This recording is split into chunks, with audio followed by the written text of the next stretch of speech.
ನನ್ನಂಥ ಸೋಂಬೇರಿ, ನನ್ನಂಥ ಖರ್ಚು ಮಾಡೋನು, ನನ್ನಂಥ ಕೆಟ್ಟ ಮಗ ಅನ್ನೋದು ಮೋಸ್ಟ್ಲಿ ಕಮ್ಮಿ. ನನ್ನ ಬೈಸಿಕ್ಸೇ ಬಂದು 16 ಆ ಥರ ಇತ್ತು ನನಗಿದೆ.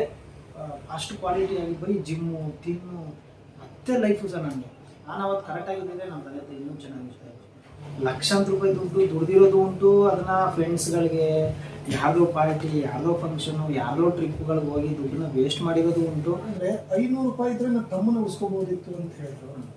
ಹೌದಾ? ನಿಜ ನಿಜ ಸರ್. 500 ರೂಪಾಯಿಗೂ ಇಲ್ಲ ಇಲ್ಲ ಸರ್.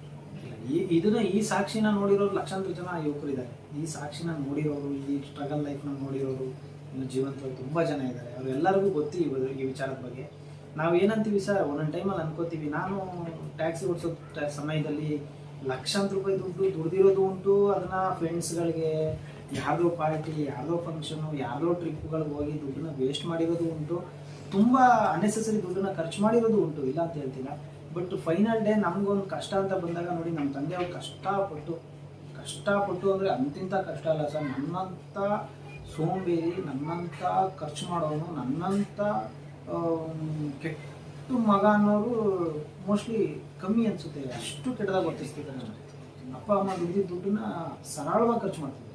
ಅಪ್ಪ ಎಲ್ಲೋ ಬಡ್ಡಿಗೆ ಇಸ್ಕೊಂಡು ಆ ದುಡ್ಡನ್ನ ಆರಾಮಾಗಿ ಉಡಾಯಿಸ್ತಿದ್ದೆ. ನಾನು ಕೊಡ್ತಿದ್ರು, ಏನೋ ಪ್ರಾಬ್ಲಮ್ ಆಗ್ಬಿಡ್ತಾ ಇದೆ, ಎಲ್ಲ ಕಾರು ರಿಪೇರಿ ಆಗ್ಬಿಟ್ಟಿದೆ ಅಂತಿದ್ದೆ, ಇನ್ಸೂರೆನ್ಸ್ ಕಟ್ಬೇಕು ಅಂತಿದ್ದೆ ಹೇಳ್ತೀನಿ. ಯಾಕಂದರೆ ಅದ್ರದ್ದು ಬೆಲೆ ನನಗೆ ಗೊತ್ತಿರಲಿಲ್ಲ. ದುಡಿಯೋ ದುಡ್ಡನ್ನು ಖರ್ಚು ಮಾಡೋ ಜೊತೆಗೆ ಅವ್ರು ಇಸ್ಕೊಳ್ತಾರೆ. ತಂದೆ ತಾಯಿ ಕೊಟ್ಟಿದ್ದ ದುಡ್ಡು ನಮ್ಮ ಅಪ್ಪನಿಗೂ ಏನು ಇರೋ ಅಂತಾರಲ್ಲ. ನಮ್ಮ ಅಪ್ಪ ಮಗ ಕಷ್ಟಲ್ಲ ಅಂದ್ಬಿಟ್ಟು ಅಲ್ಲೊಂದು 20,000, ಅಲ್ಲೊಂದು 50,000 ಬಡ್ಡಿಗೆ ಇಸ್ಕೊಂಡು ಆವಾಗ ಆ ಬಡ್ಡಿ ಕಟ್ಟಕ್ಕಾಗ್ತಿಲ್ಲ ನಮ್ಮ ಅಪ್ಪನ ಕೈಲಿ. ನಮ್ಮಪ್ಪ ಚಾಕ್ನ ಅಂಗಡಿ ಎಲ್ಲ ಮಾಡ್ಬೇಕು, ತೆಳ್ಳ ಗಾಡಿ. ಆ ತೆಳ್ಳ ಗಾಡಿನ ಕಿತ್ಕೊಂಡು ಹೋಗ್ಬಿಡೋರು ಎಷ್ಟೋ ದಿನ. ನಮ್ಮ ಅಪ್ಪನ TVS, ಆ TVSನೇ ಎತ್ಕೊಂಡು ಹೋಗ್ಬಿಡೋರು. ಎಷ್ಟೋ ದಿನ ನಮ್ಮ ಮನೆಗೆ ಬಂದು TV ಎತ್ಕೊಂಡು ಹೋಗಿರೋರು ಇದ್ದಾರೆ ಸರ್.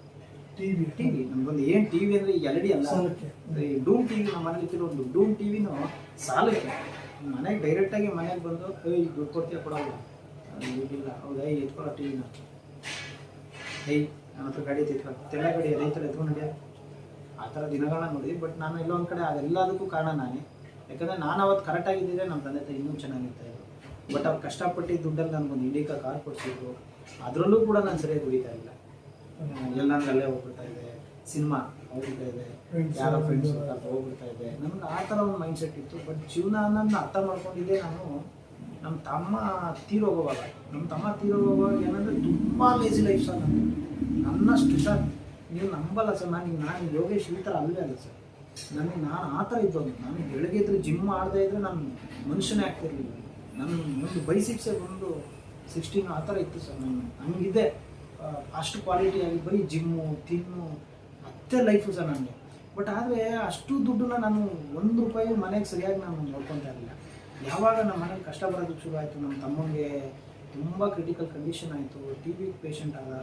ಅವನು TB ಪೇಷಂಟ್ ಆದಮೇಲೆ ನಮ್ಮ ಲೈಫು, ನಮ್ಮ ಅಪ್ಪ ಅಂತೂ ತುಂಬ ಕಷ್ಟಪಟ್ಟು ಯಾರು ಏನು ಹೇಳಿದ್ರು ಮಾಡಿಸೋರು. ಯಾರೋ ಪೂಜಾರಿ ಬಂದು ನಿಮ್ಮ ಮಗನ ದೆವ್ವ ಮೆಟ್ಕೊಂಬಿಟ್ಟದೆ ಅಂತ ಅದನ್ನು ಮಾಡ್ತಿದ್ರು. ಯಾರೋ ತೊಗೊಂಡೋಗಿ ಅಲ್ಲೇನೋ ತಿನ್ನಿಸಿ ಅಂತ ಅದನ್ನು ತಿನ್ನಿಸ್ತಾ ಇದ್ವಿ. ಏನು ಮಾಡಬಾರ್ದು ಅವನಿಗೆ ಎಲ್ಲ ಪ್ರಯತ್ನ ಮಾಡೋದು. ಫೈನಲ್ ಡೇ ನಾವು ರಾಜೀವ್ ಗಾಂಧಿ ಹಾಸ್ಪಿಟಲಲ್ಲಿ ಅವನ್ನ ಕಳ್ಕೊಬೇಕಾಯ್ತು. ತುಂಬ ನೋವಾಯಿತು ನಮಗೆ. ಯಾಕಂದರೆ ನಮ್ಮಪ್ಪ ಆಲ್ಮೋಸ್ಟ್ 0 ಸರ್. ನಮ್ಮ ಅಪ್ಪಂಗೆ 2,000 ರೂಪಾಯಿ ಕೊಡೋದು ಯಾರು ಇರಲಿಲ್ಲ. ಯಾಕೆಂದರೆ ಯಾರ ಹತ್ರ ಇಸ್ಕೋಬೇಕು ಎಲ್ಲರ ಹತ್ರ ಇಸ್ಕೊಂಡ್ಬಿಟ್ಟಿದ್ವಿ.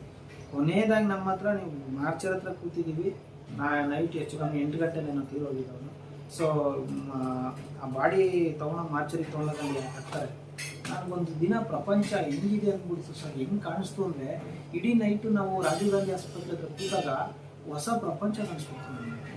ಯಾಕೆ ಅಂದರೆ ಸರ್ ನಾವು ನೋಡಿರೋ ಲೈಫು, ನಾವು ನೋಡಿರೋ ಜೀವನನೇ ಬೇರೆ ಇದೆ. ಜೀವನ ಅರ್ಥ ಆಗಬೇಕು ಅಂದರೆ ಆ ಹಾಸ್ಪಿಟ್ಲ್ ಹತ್ರನೂ ಹೋಗಿ ನೈಟ್ ಹೊತ್ತು ಸುಮ್ಮನೆ ಕೂತ್ಕೊಳ್ಳಿ ಸರ್, ಮಾರ್ಚರಿ ಹತ್ರ. ಯಾಕೆ ಗೊತ್ತಾ, ಎಷ್ಟು ಎಣ ಆಚೆ ಹೋಗುತ್ತೋ, ಎಷ್ಟು ಎಣ ಒಳಗೆ ಹೋಗುತ್ತೋ, ಒಂದು ಹೊಸ ಪ್ರಪಂಚ ಆಗಿದೆ ನನ್ನ ಹತ್ರ. ನಿಜವಾಗ್ಲೂ ಆಂಬುಲೆನ್ಸ್ ಬುಕ್ ಮಾಡಬೇಕು ನಮ್ಮ ಹತ್ರ ದುಡ್ಡಿಲ್ಲ ಸರ್. ದೇವರನ್ನೇ ಗೊತ್ತಿಲ್ಲ.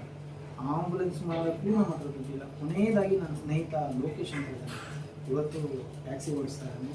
ಇವತ್ತು ಆ ಓಲಾ ಊಬರಲ್ಲಿ ಕೆಲಸ ಮಾಡ್ತಾನೆ ಲೋಕೇಶ್ ಅಂತ. ಅವನಿಗೆ ಫೋನ್ ಮಾಡಿದ್ರು, ಬಾ ಮಾತಾಡೋದು. ಅವನ ಹತ್ರ 1,500 ಏನೋ ಸಮಥಿಂಗ್ ನೆನಪಿರೋ ಹಂಗೆ 1,500 ಏನೋ ದುಡ್ಡಿತ್ತು ಅವನು. ಅವ್ನು ಬರೋವರೆಗೂ ನಾನು ಏನು ಕೇಳಿದೆ. ನೈಟ್ ಫುಲ್ಲು ನನ್ನ ಜೊತೆ ಲೊಕೇಶನ್ ಅಂತ. ಅವ್ನು ಕೇಳಿದೆ ದುಡ್ಡೇನಾದರೂ ಆಗಿದೆಯಾ. ಎಲ್ಲರಿಗೂ ಟ್ರೈ ಮಾಡಿದ್ವಿ, ಯಾರು ದುಡ್ಡು ಕೊಡಲಿಲ್ಲ. ನಮ್ಮ ಅಪ್ಪ ಎಲ್ಲರಿಗೂ ಫೋನ್ ಮಾಡಿ ರಾತ್ರಿ ನಾಳೆ ಬೆಳಿಗ್ಗೆ ಬಾಡಿ ತರಬೇಕು, ಮನೆ ದುಡ್ಡಿಲ್ಲ, ಬಾಡಿನ ಯಾವುದೇ ಕಾರಣಕ್ಕೂ ಊರೊಳಗೆ ತರಬಾರ್ದು ಅಂತ ಸರ್. ಯಾಕೆ ಅಂದರೆ ಟಿ ಬಿ ಕಾಯಿಲೆ ಬಂದಿದೆ, ಊರಿಗೆಲ್ಲ ಅಂಟುಬಿಡುತ್ತೆ, ಹಂಗಾಗಿ ಊರೊಳಗೆ ತರಬಾರ್ದು, ಊರಿನ ಆಚೆನೆ ಮಣ್ಣು ಮಾಡ್ಕೊಳ್ಳಿ. ನಾವು ಕನಿಷ್ಠ ಪಕ್ಷ ನಮಗೆ ಜಾಗ ಇಲ್ಲ, ನಮ್ಮ ತಮ್ಮನ ಉಣಕ್ಕೆ ಕೆರೆ ಇಲ್ಲ, ಒಂಚೂರು ಕೆರೆ ಇದೆಯಲ್ಲ ಅಲ್ಲೆಲ್ಲ ಒಂಚೂರು ಜಾಗ ಕೊಡ್ತೀರಾ, ಜಾಗ ಇದೆಲ್ಲ ಕೊಡಲ್ಲ, ಬರ್ನಿಂಗ್ ಇದೆ ಅಲ್ಲಿ ಹೋಗಿ ಹೇಳಿ ಮಾತಾಡ್ತೀವಿ, ಬರ್ನಿಂಗ್ ಮಾಡ್ತೀವಿ ಅಂತ. ಸೊ ನಮ್ಮ ತಮ್ಮನ್ನ ಎತ್ಕೊಂಡು ಬರೋವಾಗ ನನ್ನ ಹತ್ರ ದುಡ್ಡಿಲ್ಲ, ನಾನು ಲೋಕೇಶ್ ಹತ್ರ ಹೇಳ್ತೀನಿ, ಲೋಕಿ ದುಡ್ಡಿಲ್ಲ ಮಗ, ಏನು ಮಾಡೋದು, ಏನು ಬೇಕು, ಅವನು ಅದರಲ್ಲೆಲ್ಲ ಅಷ್ಟು ಗೊತ್ತಿಲ್ದಿರೋ ಹುಡುಗ, ಮಡಕೆ ಕುಡಿಕೆ ಈ ಸಣ್ಣ ಪುಟ್ಟಗಳು ಸಾಮಾನುಗಳು ಏನು ಪೂಜೆ ಮಾಡೋದಕ್ಕೆ ಏನು ಅವಶ್ಯಕತೆ ಇದೆ ಅದು, ಮತ್ತು ಆಂಬುಲೆನ್ಸ್ಗೆ ಅವತ್ತಿನ ದಿವಸಕ್ಕೆ 800 ರೂಪಾಯೋ ಏನೋ ನನಗೆ ಗೊತ್ತಿರೋ 1000 ರೂಪಾಯಿನೋ ಅವ್ನು ಕೊಟ್ಟಿದ್ದ ಅನಿಸುತ್ತೆ. ಆ ದುಡ್ಡು ಎಲ್ಲ 1,500 ರೂಪಾಯಿಲೇ ಮುಗಿದೋಯ್ತು. ಬಟ್ ಆಗಲೇ ಹೂವು ಇಲ್ಲ ಸರ್, ಹೂವು ಇಲ್ಲ ಒಂದು ಮಳನೂ ಹೂವು ಇಲ್ಲ ಸರ್.